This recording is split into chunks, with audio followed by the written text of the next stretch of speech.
Y bueno, Álvaro es, yo creo que todos le conocéis, pero por si acaso, es el becario que está trabajando con Aritz y con Pilar dentro del proyecto de vaca, cuyo objetivo es mejorar la caracterización y gestión de los purines de vacuno lechero en la cornisa cantábrica.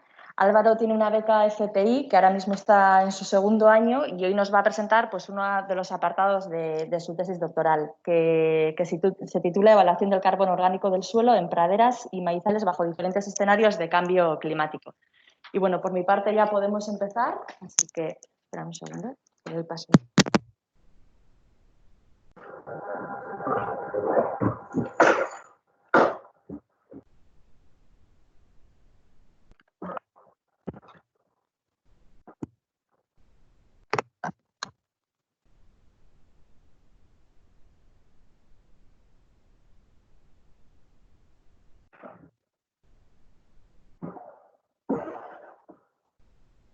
Buenos días a todos, muchas gracias por la presentación y como os he comentado os voy a exponer brevemente un poco lo que está realizando este año de tesis sobre la evolución de carbono documentales.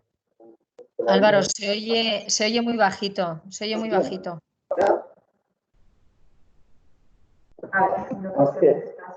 Vale, pero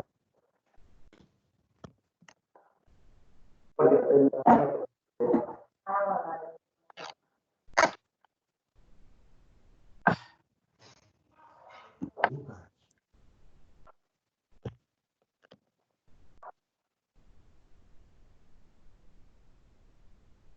ahora mejor.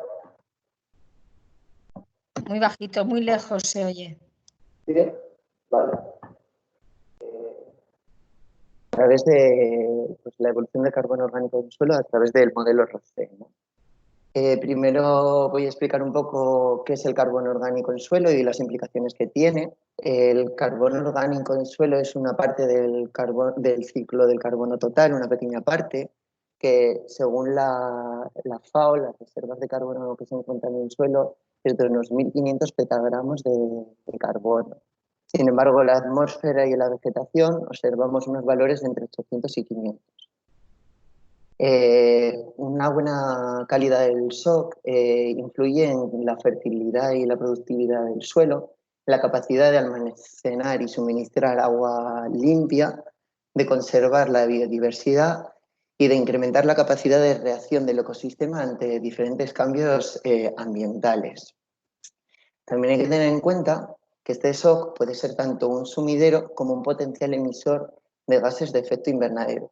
Por tanto, nuestro objetivo debe ser el de mantener o incrementar el SOC para mitigar el efecto del cambio climático. En la cumbre del clima que se celebró hace poco en Francia, se creó la iniciativa 4x1000, que es una iniciativa en la cual pone en valor el papel de la agricultura en la seguridad alimentaria y en el cambio climático.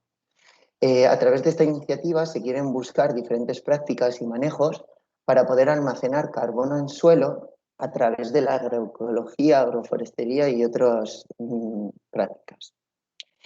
Esta iniciativa dice que la tasa de crecimiento de las reservas de SOC tiene que ser de un 0,4% por año a nivel mundial. Esto quiere decir que no todos los suelos del mundo tienen que tener esta tasa de crecimiento, sino que algunos tendrán que coger más y otros un poco menos, ya que algunos suelos tienen una imposibilidad de almacenar SOC a este ritmo. Una vez introducido esto, nos centramos un poco en lo que ha sido mi estudio. Nosotros decidimos estudiar el SOC, la dinámica histórica del SOC en diferentes praderas y maizales de unas explotaciones de ganado vacuno lechero en el País Vasco, y luego quisimos ver la evolución de estas reservas de SOC ante los efectos de diferentes escenarios de cambio climático. La metodología que usamos, el lugar de estudio, fueron 7 explotaciones de ganado vacuno lechero que se encuentran en los valles interiores, en la provincia de Álava. De estas explotaciones cogimos 31 parcelas, unas de ellas eran praderas y otras cultivos de maíz. las cuales tenían datos históricos de este SOC, de manejo y de clima. Luego nosotros decidimos hacer un punto actual para ver cómo se encontraba el SOC entre los años 2018 y 2019, en los cuales fuimos a las diferentes parcelas a recoger datos de materia orgánica, arcilla y densidad aparente para poder averiguar este SOC. Estas parcelas estaban georreferenciadas porque la idea sería luego poder hacer un seguimiento de estos puntos a futuro. Y luego también de esta zona escogimos datos climáticos de los escenarios RCP 4,5 y 8,5 de cambio climático a futuro. Y todo ello lo introducimos en el modelo ROCE. El modelo ROCE es un modelo que fue desarrollado por Coleman y Jenkinson, en el cual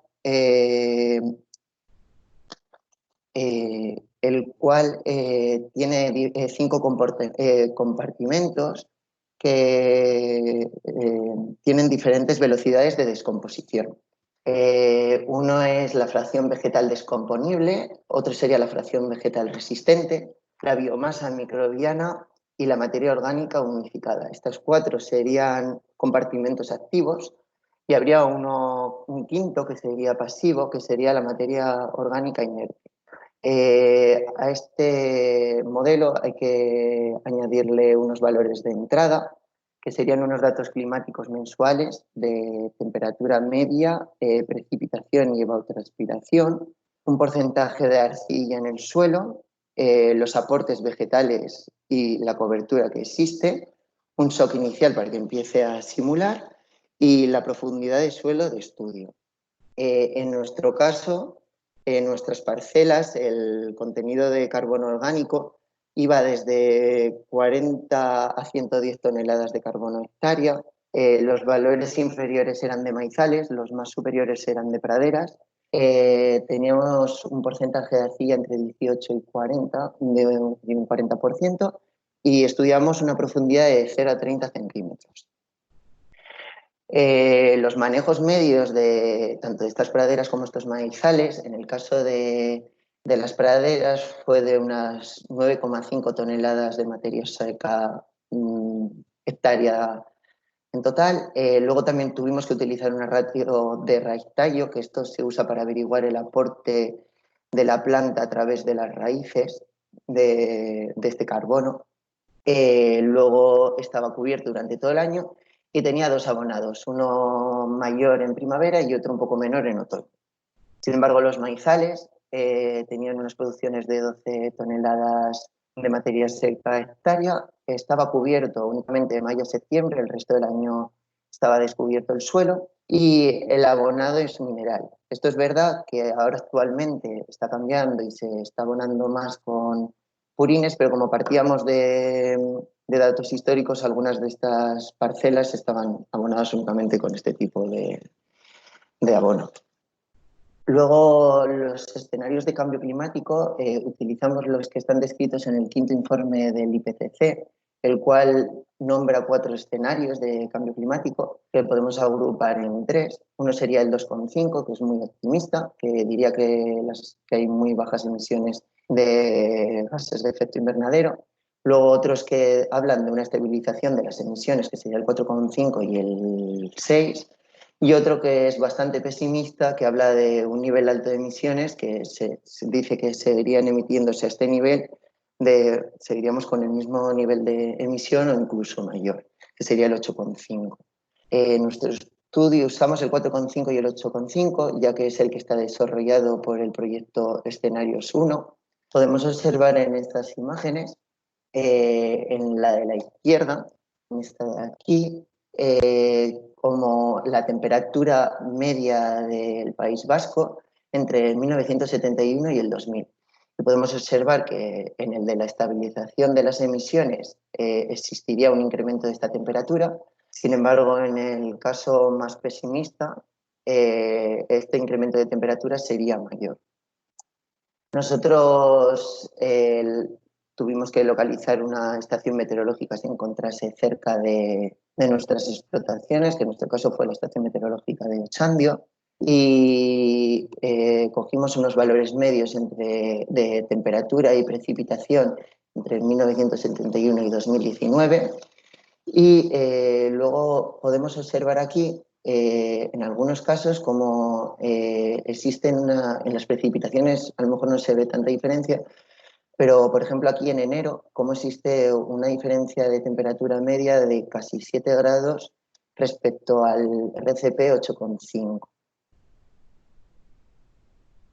Una vez que ya teníamos todos estos datos, corrimos el modelo y una vez ajustado, enfrentamos los datos simulados versus los observados y podemos observar que tanto en praderas el ajuste fue muy bueno como en maizales, aunque tuviésemos una N mucho menor, ya que no teníamos muchos datos históricos de carbono. Aquí podemos observarlo ya en números. Tanto la EF como el ARE son datos que miden el ajuste del modelo. Cuanto más próximo a uno el EF, mejor ajuste. Podemos ver que es mejor en praderas, ya que la N es mayor. Y el ARE nos indica la cantidad de sobreestimación o infraestimación que tiene el modelo. Podemos ver que sí que en pradera sobreestimamos un poco y en maizales subestimamos un poco, pero vamos, es casi anecdótico este valor. Bueno, ahora comentar que estos datos históricos, desde que van algunos desde 1983 hasta la actualidad, hasta el 2019, podemos observar en las praderas un valor medio de 44 toneladas de carbono hectáreas acumuladas en este periodo de tiempo. Sin embargo, en maizales estamos observando una pérdida de unas 20 toneladas de carbono hectárea. En este caso es mejor fijarse en este factor, en porcentaje de SOC que se pierde o que se gana por año y lo asociamos con el 4 por mil. Y podemos ver que en estas explotaciones las praderas superan por mucho los objetivos de la iniciativa 4 por mil, ya que si recordamos era un 0,4% al año la tasa de incremento y en las praderas tenemos un 2,27%. Sin embargo, en los maizales tenemos una pérdida de 0,6%. Una vez que ya ajustamos el modelo y vimos cómo fue esta dinámica en las praderas en Euskadi, corrimos el ROCE a futuro con los datos del proyecto de escenarios 1. Para ello usamos el escenario 4,5 y el 8,5, que era el pesimista, y partimos de 3 puntos de shock diferentes.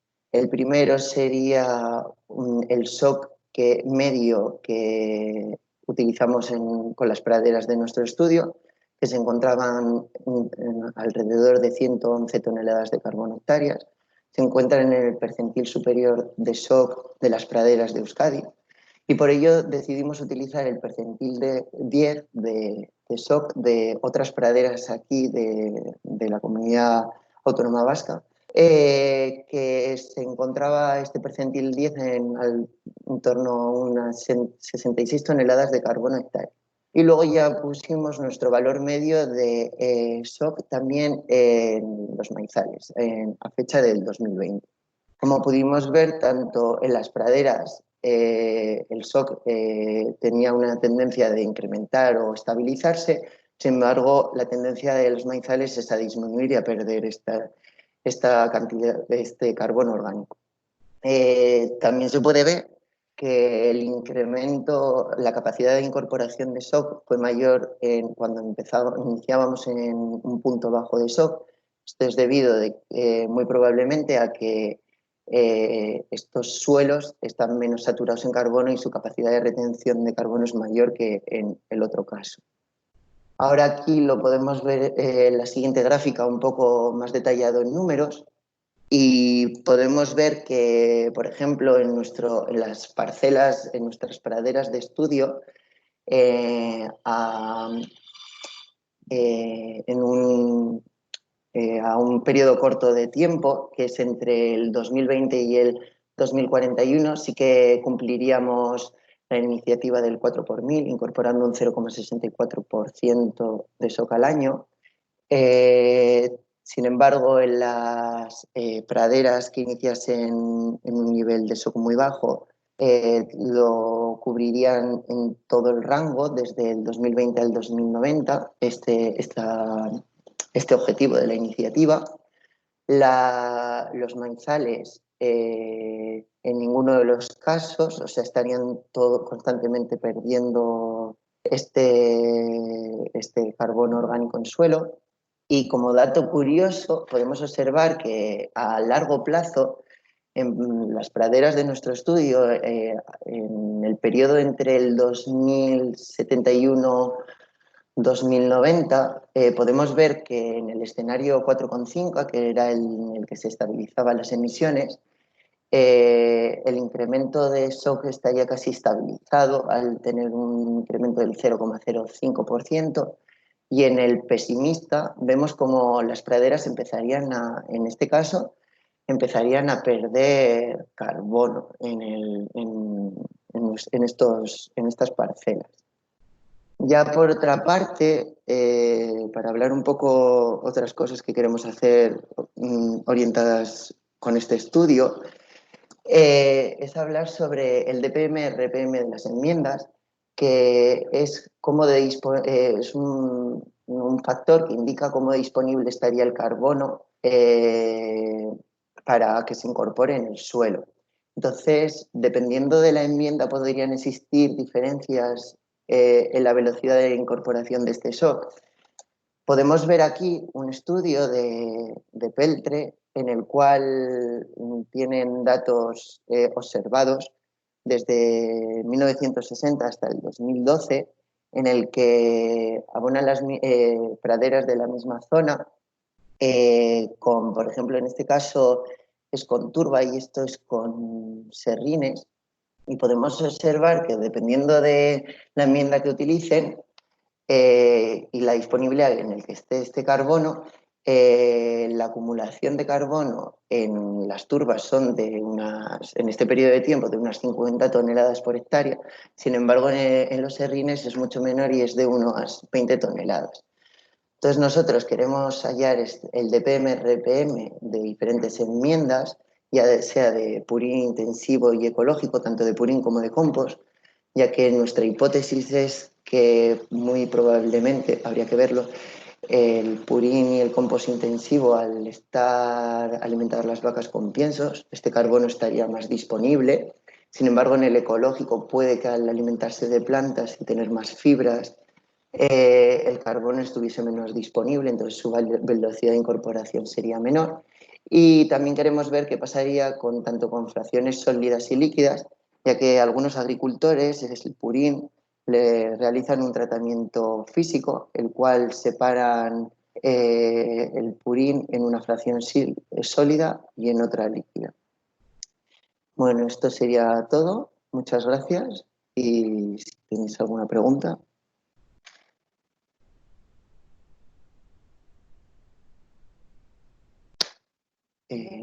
Cierro la presentación. Pero... No. Bueno, no sé si es que no escucho. A ver. O que no hay preguntas.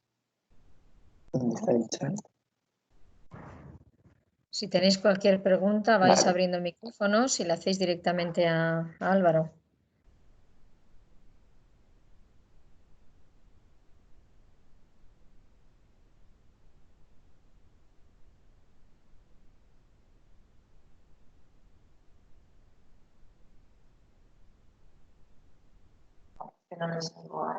No.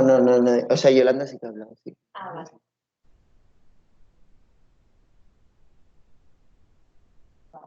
Creo que no hay ninguna pregunta. ¿Sí? ¿Alguna pregunta? Vale, pues muchas gracias Álvaro por la presentación. La verdad es que muy bonita. Y nada, yo con todo esto lo que me quedo es de la importancia que tiene, que siempre le damos el valor, que decimos que uno de los valores añadidos de Naker más importantes sean los ensayos de campo y el contar con datos de campo, pues la verdad es que para este tipo de ensayos es fundamental.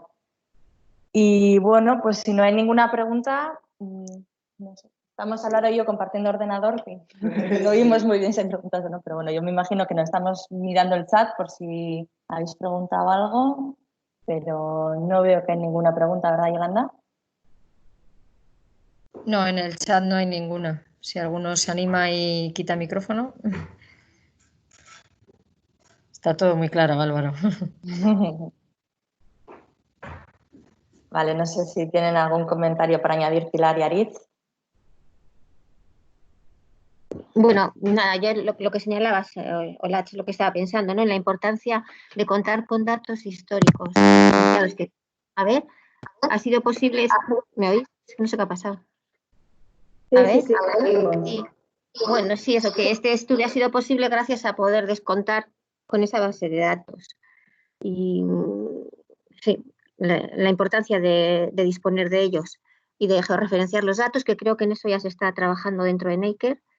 Y claro, sería interesante poder dar continuidad en el futuro a estos muestreos.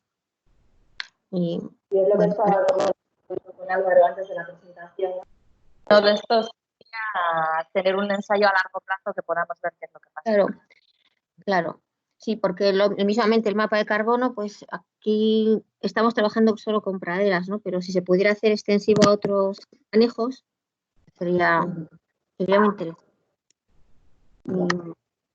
Bueno, luego eso, pues la dificultad, ¿no? de conseguir los manejos, porque hay mucho trabajo detrás de visitar a ganaderos, comprobar la información, incluso con técnicos, cotejar datos. Patricia también, no sé si está por ahí, pero nos ha hecho un cable muy importante, Ainara también, en esta parte de depurar esas bases de datos, ¿no? Y muchas veces pues esto es tal cual, en la bibliografía aparece así. En los países mediterráneos casi no hay bases de datos históricas, y cuando las hay es porque esos datos se han tomado para otros, para hacer recomendaciones de fertilización, otras.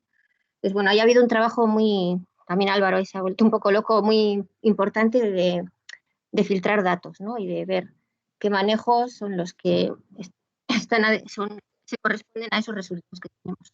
Entonces, bueno, cada vez cogemos la información con más detalle, ya con vistas a poder hacer estas simulaciones, ¿no? Que piden los modelos. Teniendo en cuenta además que este modelo es un modelo muy sencillo, que casi no pide datos. Sin embargo, está muy extendido en la comunidad científica. Si ya pasamos a otros modelos, pues, ya tendrían que ser sobre trabajos muy experimentales y con un montón de parámetros medidos en laboratorio, que también encarece el trabajo. Pues bueno, yo creo que es una primera aproximación de Naker con la base que tenemos, que estamos poniéndola en valor, y bueno, pues en ello estamos. Sin más. Sí, estoy de acuerdo. Comentábamos que uno de los seminarios posibles tendría que ser el unificar los criterios a la hora de recoger las muestras, porque tenemos, pues bueno, en la mayor parte de los proyectos siempre hay algún muestreo de suelo, ¿no? Entonces, el poder coger todos de la misma manera, en la misma profundidad, hacer las analíticas necesarias para luego en un futuro poder enriquecer estos modelos, pues la verdad es que estaría bien. Sí, sí, es un valor añadido importante, sí. Muy bien, pues si no hay más preguntas, ¿alguna más? ¿Alguien más anima?